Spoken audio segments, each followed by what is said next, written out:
আসসালামু আলাইকুম। পদার্থবিজ্ঞানের আজকের লেকচারে তোমাদের সবাইকে অনেক অনেক স্বাগতম। আজকের এই পুরো লেকচার জুড়ে আমরা ত্বরণ সম্পর্কে কথা বলবো এবং ত্বরণের A to Z যাবতীয় যতগুলো আলোচনা করা সম্ভব আমার দ্বারা হয় আমি আজকে সেগুলো তুলে ধরার চেষ্টা করব। তোমাদেরকে আমি আগেও কথা দিয়েছি এই লেকচারগুলো হবে 0 থেকে প্রো পর্যন্ত, অর্থাৎ যত রকমের কথা বলা যায় সবগুলো কথা আমি এই লেকচারগুলোতে বলার চেষ্টা করব এবং আশা করি এই লেকচারগুলো শুনলে বা এই লেকচারগুলো ফলো করলে তোমাদের প্রত্যেকটা বিষয়ে খুঁটিনাটিভাবে একদম ক্লিয়ার হয়ে যাবে ইনশাআল্লাহ। সো আর কথা বলাচ্ছি না, চলো আমরা আমাদের মূল আলোচনায় চলে যাই। আলোচনার শুরুটায় একটু ফিল নিতে হলে কি করতে হবে, একটা চিত্র আঁকতে হবে। মনে করো m ভরের একটা বস্তু আছে, এই বস্তুটাকে তুমি করলা কি বল প্রয়োগ করলা, কি করলা বল প্রয়োগ করলা, করার কারণে এই a বস্তুটা রাগে দুঃখে অভিমানে কি হবে, কিছু দূর দূরে চলে যাবে। মনে করো এই হচ্ছে সেই m বস্তুটা a পজিশনের থেকে b পজিশন পর্যন্ত কি করলো, চলে গেল। ওকে, এখন খেয়াল করে দেখো এই যে বস্তুটা কি করেছে, এখান থেকে এখানে গিয়েছে, তাই না? তাহলে সে একটা দূরত্ব অতিক্রম করবে। এই যে দেখো a b পরিমাণ কি একটা দূরত্ব অতিক্রম করবে, তাই না? তাই তো, তার সাথে সাথে এই দূরত্বটা অতিক্রম করতে তার একটা কি সময় লাগবে না, তাই তো, সময় লাগবে। তো তুমি যখন এই a b পর্যন্ত দূরত্বটাকে যদি তোমার এই সময় t এটা দিয়ে ভাগ করো, তাহলে গত লেকচার অনুযায়ী তোমরা পাবা যে কি বেগ, তাই না? বেগ। এখন কথা এই যে বেগ, এই বেগটা তোমার কিন্তু যে কি একটু খেয়াল করে দেখো, আমরা বলেছিলাম কি দুই প্রকার, একটা সুষম, একটা সুষম আর একটা কি অসম, তাই না? এখন সুষম বেগটা কি? সুষম বেগটা ওই বেগ যেটা কি করে, তোমার কখনো তার মানটা চেঞ্জ করে না, অর্থাৎ সময়ের সাথে সাথে বেগের কোনো মানের পরিবর্তন না ঘটলে সেটা কি সুষম বেগ। কিন্তু আমি আজকে সেই সুষম বেগ নিয়ে আসলে কথা বলবো না। আমি যেহেতু ত্বরণ পড়াচ্ছি, আমার মূল টার্গেট থাকবে কি অসম বেগের কাছে। ওকে, খেয়াল করে দেখো অসম বেগ মানে কি। তোমরা গত ক্লাসটা যদি ভালো করে খেয়াল করো, তোমরা বলবা যে অসম বেগ এমন একটা বেগ যা সময়ের সাথে সাথে কি হয়, পরিবর্তিত হয়, পরিবর্তিত হয়, তাই না? তাহলে মনে করো দেখো এখান থেকে এখানে যেতে মনে করো সাপোজ মনে করো 5 সেকেন্ড সে 5 সেকেন্ড সময় নিয়েছিল। ওকে, সো এই 5 সেকেন্ড যদি সে অসম বেগে থাকে, তাহলে 1 সেকেন্ড পর পর পর আমি যদি চিন্তা করি বা যে কি আমি কিছু সময় পর পর যদি চিন্তা করি, দেখবো কি তার বেগটা সেম থাকতেছে না। অর্থাৎ আমরা যদি বলতে পারি, একটা মনে করো, হ্যাঁ মনে করো, এত কিছু করা লাগবে না, জাস্ট মনে করো, ফিল আসবে তাহলে। তো খেয়াল করে দেখো, মনে করো আমি 1 সেকেন্ড পর কি করলাম, বেগ দেখলাম মনে করো 2 মিটার পার সেকেন্ড, এটি তো বেগের একক, আগের ক্লাসে পড়েছিলাম, তাই তো? এরপর মনে করো 2 সেকেন্ড গেল, 2 সেকেন্ড যাওয়ার পর তার বেগ হয়ে গেল সাপোজ মনে করো 3 মিটার পার সেকেন্ড। দেখছো সময় যত বাড়তেছে বেগের মান কি আর এক রয়েছে, এক কিন্তু রয়ে যাচ্ছে না, অর্থাৎ বেগের মানটা কি বারবার পরিবর্তিত হচ্ছে। তো এই যে দেখো সময়ের সাথে সাথে বেগের মানের পরিবর্তন যদি ঘটে, তখনই সেই বেগটাকে আমরা বলবো কি অসম বেগ। মাই ডিয়ার স্টুডেন্টস, একটু খেয়াল করে দেখো, যখনই কোনো একটা বস্তু এরকম অসম বেগে গতিশীল থাকবে, তখন একক সময়ে তার বেগটা কি ভাবে পরিবর্তন হচ্ছে, আমি আবারও বলতেছি, একক সময়ে তার বেগটা কিভাবে পরিবর্তন হচ্ছে সেই জিনিসটা যদি মেজার করতে হয়, তাহলে অবশ্যই তোমার এই ত্বরণ নামের রাশিটা লাগবে।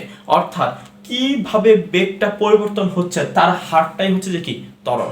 আশা করি জিনিসটা হালকা করে হলো তোমাদের বুঝে এসেছে। বন্ধুরা, আশা করি ত্বরণ জিনিসটা কি সেটা তোমরা বুঝতে পেরেছো। এখন যদি আমরা সেই ত্বরণটাকে নির্ণয় করতে যাই, তাহলে আমরা কি করতে পারি?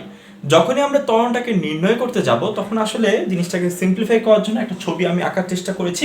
একটু খেয়াল করে দেখো, সেই আগের ছবিটাই হালকা একটু আবার সুন্দর করে আঁকার চেষ্টা করলাম। হ্যাঁ, মনে করো এই m ভরের বস্তুটাকে আমি বল প্রয়োগ করেছি, বল প্রয়োগ করার কারণে সে রাগে দুঃখে অপমানে a পয়েন্টের থেকে কি b পয়েন্টের কাছে চলে গিয়েছে। ওকে, এখন যেই মুহূর্তে আমি তাকে বল প্রয়োগ করেছিলাম, তখন তার একটা বেগ ছিল, সাপোজ মনে করো সেটা u মিটার পার সেকেন্ড। কিন্তু বল প্রয়োগ করার পর যখন সে বি পয়েন্টে গেল, তখন তার বেগটা পরিবর্তিত হয়ে হলো ভি মিটার পার সেকেন্ড। তাহলে খেয়াল করে দেখো, ইউ থেকে ভি এই বেগের পরিবর্তন হয়েছে যদি মনে করি আমি টি সেকেন্ডে, তাহলে আমরা বলতে পারি যে বস্তুটা বল প্রয়োগ করার কারণে অসমবেগে গতিশীল ছিল, তাই না? তাই তো, তার কারণেই তো সেকেন্ডে সেকেন্ডে বেগটা পরিবর্তিত হয়ে ইউ থেকে ভি হয়ে গেছে, তাই না? যদি বেগটা সেকেন্ডে সেকেন্ডে পরিবর্তন নাই হতো তাহলে কি ইউটা তো ইউই হয়ে যেত, ভি হয়ে যেত না। আশা করি জিনিসটা ধরতে পেরেছো। ওকে, সো তার মানে এই বস্তুটা কি অসমবেগে গতিশীল ছিল, তাই না? তাহলে খেয়াল করে দেখো এই টি সেকেন্ডে তার বেগের পরিবর্তন কিরকম হয়েছে। আমরা যদি লিখি টি সেকেন্ড এ বেগের পরিবর্তন পরিবর্তন সমান কি, অবশ্যই কি হবে, ভি মাইনাস ইউ, এত মিটার পার সেকেন্ড। বুঝো নাই? হ্যাঁ, পরে হয়েছে ভি, আগে ছিল কি ইউ, বিয়োগ করলে যা থাকবে সেটাই তো বেগের পরিবর্তন, তাই না? এখন খেয়াল করে দেখো আমরা যদি বলি 1 সেকেন্ড এ বেগের পরিবর্তন, তাহলে আমার অবশ্যই বলতে হবে কি V minus U divide by T, এত metre per second divide by কি তোমার সেকেন্ড, তাই না? তাহলে আলটিমেটলি পুরো জিনিসটা কি হবে তোমার V minus U divide by T metre per second square, তাই না? খেয়াল করে দেখো আমরা বলেছিলাম একক সময়ে বেগের পরিবর্তন বা বেগ পরিবর্তনের হারই হচ্ছে ত্বরণ, যেটা আমরা এই যে ঐকিক নিয়মের মাধ্যমে বের করলাম হচ্ছে এই সূত্রটা মাধ্যমে, তাই না? তাহলে আমরা বলতে পারি যে কোনো একটা বস্তুর ত্বরণ বা acceleration a is equal v minus U divide by T. Okay, তো আশা করি কোনো একটা বস্তুর ত্বরণ অর্থাৎ সে যদি হচ্ছে অসমবেগে চলে তাহলে তার ত্বরণটা তোমরা হচ্ছে এইভাবে এই প্রসেসের মাধ্যমে নির্ণয় করতে পারবা। ওকে, আচ্ছা, সো ত্বরণ নির্ণয়টাও কিন্তু আমরা শিখে গেলাম। এইবার ত্বরণের এককটা যদি দেখাতে হয়, দেখো আমি সাইডে লিখে দিয়েছি যে v মাইনাস ইউ, এটা হচ্ছে কি বেগের পরিবর্তন। তাহলে বেগের পরিবর্তনের যে মানটা আসবে সেটা তো মিটার পার সেকেন্ড এককে আসবে, তাই না? তাই তো, এবং নিচে ছিল হচ্ছে যে কি সময়, তাহলে মিটার পার সেকেন্ডকে যদি টাইম দিয়ে ভাগ করা হয় তাহলে আমরা আলটিমেটলি কি পাই, মিটার পার সেকেন্ড স্কয়ার। তাহলে ত্বরণের একক কি হয়ে যাবে, মিটার পার সেকেন্ড স্কয়ার। আমরা জানি, এটা তোমরা বুঝো, তাই না? তোমরা তো স্মার্ট, তাই তো? আচ্ছা, এখন আমরা যদি এককটাও নির্ণয় করে ফেলি, আসো আমরা একটু দেখি প্রকারভেদ, অর্থাৎ ত্বরণটাকে আমরা কয়টা প্রকারে ভাগ করতে পারি। ওকে বন্ধুরা, তুমি যদি ত্বরণটাকে ভাগ করতে চাও তাহলে সেটা হচ্ছে বেগের মতো করেই তুমি ভাগ করতে পারো, অর্থাৎ হচ্ছে যে কি তাকে তুমি সুষম ত্বরণ এবং অসম ত্বরণ এই দুইটা ভাগেই ভাগ করতে পারো। এখন তোমার যদি সুষম বেগের ধারণাটা ক্লিয়ার থাকে তাহলে অসম ত্বরণটাও তুমি বুঝতে পারবা। সেটা কি, সেটা হচ্ছে অসম ত্বরণ হচ্ছে ওই সকল ত্বরণ যেই সকল ত্বরণের ভিতর সময়ের সাথে সাথে বস্তুর ত্বরণ সেম থাকে, তাই না? তার মানে হচ্ছে কোন একটা বস্তু যদি 3 মিটার পার সেকেন্ড স্কয়ার এই ত্বরণে চলতে থাকে তাহলে সে আজীবন 3 মিটার পার সেকেন্ড স্কয়ার ত্বরণে কি চলতে থাকবে। যদি এরকম কন্ডিশন কোন একটা বস্তুর চলনে ফুলফিল হয় তাহলে সেই ত্বরণটাকে আমি বলবো কি, আমরা বলবো হচ্ছে সুষম ত্বরণ। ওকে, আর যদি এই কন্ডিশনের বিপরীত কন্ডিশন অর্থাৎ সময়ের সাথে সাথে বস্তুর ত্বরণ সেম না থাকে তাহলে কি সেটা হয়ে যাবে কি অসম ত্বরণ। আশা করি জিনিসটা বুঝতে পেরেছো। তাহলে অসম ত্বরণের বেলা কি হবে তোমরা একটু খেয়াল করে দেখো, যদি কোনো একটা বস্তু 3 মিটার পার সেকেন্ড স্কয়ার ত্বরণে চলা শুরু করে তাহলে কি সময়ের সাথে সাথে সেই 3 মিটার পার সেকেন্ড স্কয়ার কি আর থাকবে? বলো তো, আর থাকবে? আর কিন্তু থাকবে না। সেটা হচ্ছে যে কি 2 মিটার পার সেকেন্ড হতে পারে, 4 মিটার পার সেকেন্ড হয়ে যেতে পারে, যত সময় বাড়বে এটা বাড়তেও পারে কমতেও পারে, বাট ফিক্সড থাকবে না। তখন কি জিনিসটা হয়ে যাবে কি অসম ত্বরণ। তবে খেয়াল করো এই জায়গার ভিতর অনেক স্টুডেন্ট একটা ভুল করে, সেটা কি তোমরা একটু চিন্তা করে দেখো, সুষম বেগ যখন থাকবে তখন কি কোনো একটা বস্তু ত্বরণ ঘটানো সম্ভব না। কেন বলো তো? কারণ হচ্ছে যে কি আমরা ত্বরণের সংজ্ঞা পড়েছি, মানে ত্বরণের সূত্রটা পড়েছি, সেটা হচ্ছে a is equal v minus U divide by T. আর কোনো একটা বস্তু যদি সুষম বেগে চলে তাহলে সেটার ভিতর কি হবে, v মাইনাস ইউ, অর্থাৎ হচ্ছে বেগের পরিবর্তনের মান কি হবে, শূন্য। তাহলে শূন্য যদি উপরে থাকে ভগ্নাংশে তাহলে পুরো জিনিসটাই হয়ে যায় কি শূন্য, তাই না? তাহলে সুষম বেগে চলমান কোনো একটা বস্তুর ত্বরণ থাকা পসিবল না। সবসময় কি হবে, অসম বেগে কোনো একটা বস্তু চললে কি হবে, তার ত্বরণ থাকবে। কিন্তু খেয়াল করে দেখো, যখন আমরা বলতেছি কোনো একটা বস্তু সুষম ত্বরণে থাকবে তাহলে কি বেগের পরিবর্তন হবে, নাকি অসম ত্বরণে কোনো একটা বস্তু চলতেছে তার বেগের পরিবর্তন হবে? এইরকম একটা কোশ্চেন যদি তোমাকে পেঁচাইয়া দেওয়ার চেষ্টা করে, খেয়াল করে দেখো আমার বন্ধুরা, ত্বরণ মানে কি, ত্বরণ মানে কিন্তু অবশ্যই এবং অবশ্যই বেগের পরিবর্তন হবে, তাই না? বেগের পরিবর্তন যদি নাই হইতো, সেটা যদি সুষম বেগে থাকতো তাহলে কি ত্বরণ থাকতো? ত্বরণ তো থাকতো না, তাই না?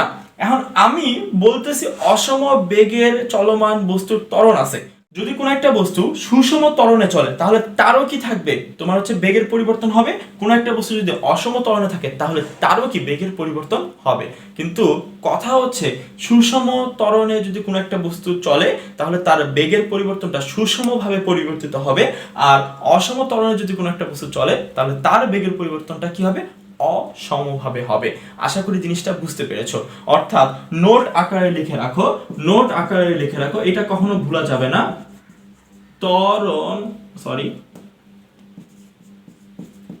ত্বরণ মানেই বেগের পরিবর্তন, ঠিক আছে, পরিবর্তন। ওকে, এই জিনিসটা ভুলা যাবে না। ওকে, অনেক সময় মনে করা হচ্ছে যে কি সুষম ত্বরণ তার মানে এখানে বেগের পরিবর্তন হয় নাই, সুষম বেগের সাথে জিনিসটাকে গোলায় ফেলে। আশা করি তোমরা জিনিসটা গুলায় ফেলবে না, এই নোটটা সুন্দর করে খাতার ভিতর লিখে রাখবা। ওকে, আচ্ছা, যদি এতগুলো জিনিস বুঝতে পারো তাহলে ছোট্ট করে একটু লেখচিত্র তোমাদেরকে দেখিয়ে দিই।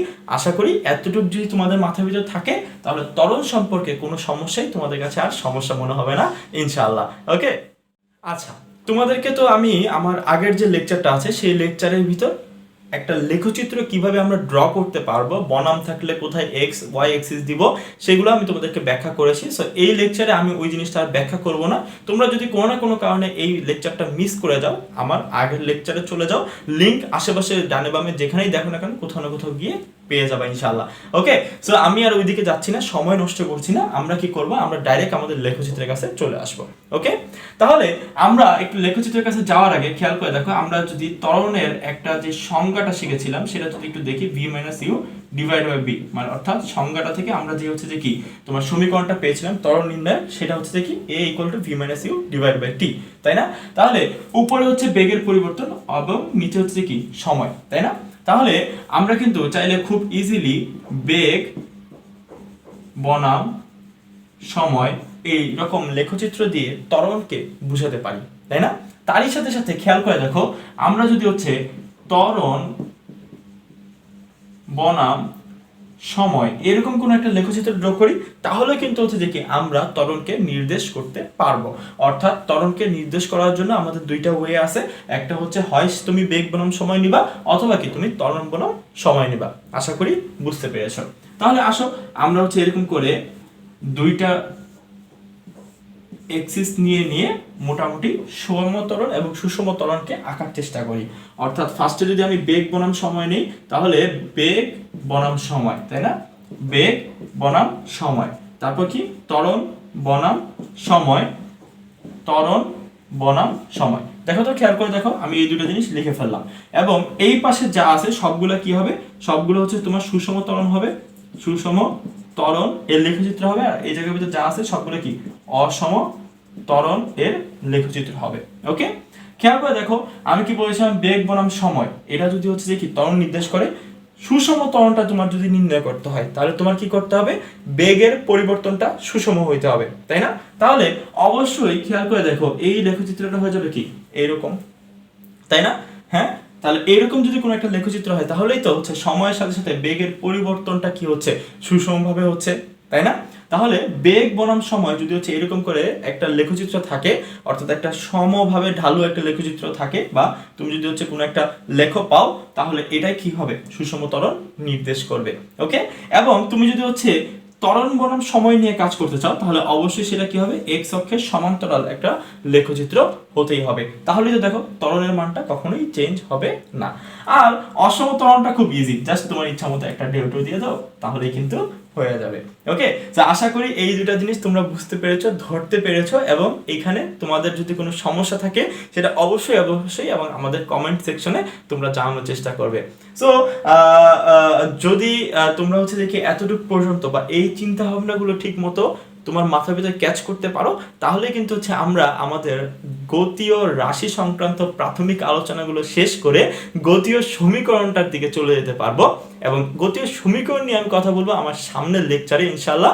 সো তোমাদেরকে আমি গতির সমীকরণের ওই লেকচারটায় আমন্ত্রণ জানাচ্ছি, এবং গতীয় রাশি সম্পর্কে এত দিন ধরে যা আলোচনা করলাম সেই আলোচনাটা এখানে ইতি করে আমি আমার এই লেকচারটা এখানেই শেষ করার চেষ্টা করতেছি। তোমরা সবাই ভালো থেকো, সুস্থ থেকো। তোমাদের সাথে দেখা হবে অন্য কোনো দিন অন্য একটা টপিক নিয়ে। ততদিন পর্যন্ত টাটা, আল্লাহ হাফেজ।